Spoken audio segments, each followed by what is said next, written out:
Bonsoir Papineau. Alors on l'a vu dans le reportage, plusieurs administrations contraintes temporairement de fermer à Mayotte ou de tourner au ralenti. C'est aussi le cas du département. Quelle est exactement la situation? Comment fonctionnent les différents services du département? Alors permettez-moi d'abord, Papineau, de saluer les Mahorais qui luttent depuis un certain temps contre le Covid-19 et de leur souhaiter une bonne et heureuse année 2022.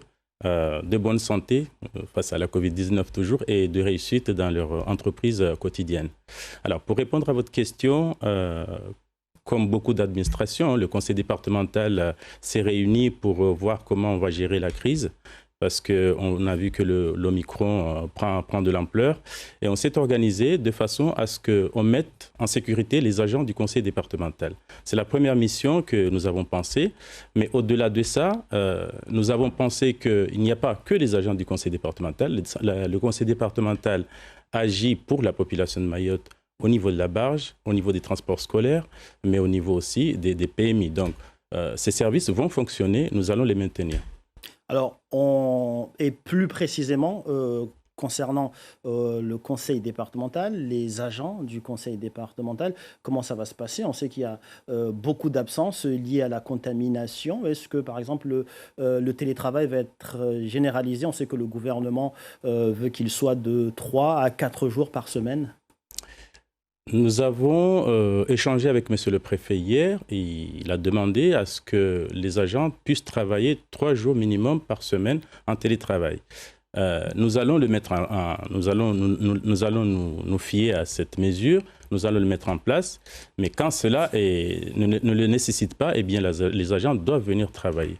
Donc nous maintenons nos activités tout en encourageant bien sûr le télétravail pour éviter à ce que les gens s'entassent dans les bureaux. Est-ce qu'il y a des mesures concernant le protocole sanitaire qui sont mises en place ou qui vont être mises en place par le département? Nous allons mettre en place un protocole sanitaire que nous avions déjà mis en place avec ce qu'on appelle des référents Covid. Et donc, il y aura une réunion dès lundi avec le docteur Aben, qui est donc des DGA chargé de la santé à Mayotte et de l'enfance.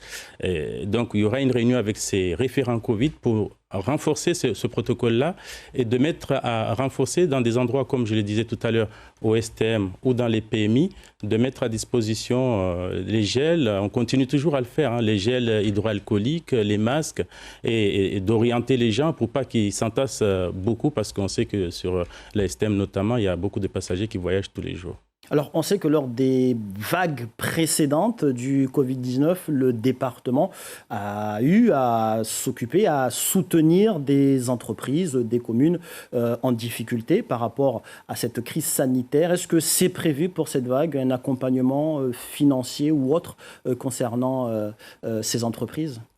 Naturellement, vous savez que notre économie a pris un sacré coup, mais il n'y a pas que l'économie. Donc, au niveau des entreprises, on travaille de concert avec l'État. Je te parlais tout à l'heure de STM, donc on va passer une communication dans les barges pour que les gens se sécurisent au maximum. Et pour les entreprises, bien évidemment, il y a la part départementale qui accompagne les entreprises, mais il y a aussi la part de l'État. Donc tous ces sujets-là sont discutés en étroite collaboration avec l'État pour qu'on puisse y arriver, parce que c'est vrai, moi on a parlé des entreprises, mais ces entreprises-là, nous les employons, nous les avons donné des marchés au conseil départemental. Et si vous sillonnez un petit peu Mayotte, nous avons énormément de chantiers qui sont au ralenti, qui tournent au ralenti ou qui sont carrément à l'arrêt. Et donc, effectivement, nous allons penser au secteur économique pour accompagner les entreprises mahoraises. D'autres actions sont-elles prévues comme auparavant? On sait qu'il y a eu déjà des actions de distribution de masques, par exemple. Est-ce qu'il y a des actions de ce genre ou d'autres qui sont prévues pour cette crise?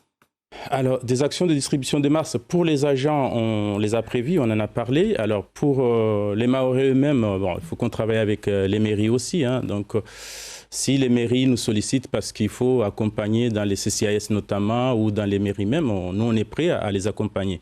Nous travaillons aussi avec l'État, d'autres actions, notamment pour la mise à disposition du gymnase de l'abattoir, qui était un gymnase départemental. Et donc, avec l'ARS, on s'est dit que si on a atteint le pic où on est en situation de catastrophe, on a pensé à cet hôpital de campagne donc le gymnase de l'Abattoir a été identifié. Et puis au niveau de la mairie de Mamoudzou, je tiens à le souligner quand même parce qu'on travaille toujours avec les maires. On mettra à disposition le gymnase, le maire de Mamoudzou mettra à disposition le gymnase de Mgombani. Salim Déré, premier vice-président du conseil départemental, merci d'avoir accepté de répondre à nos questions. C'est moi qui vous remercie.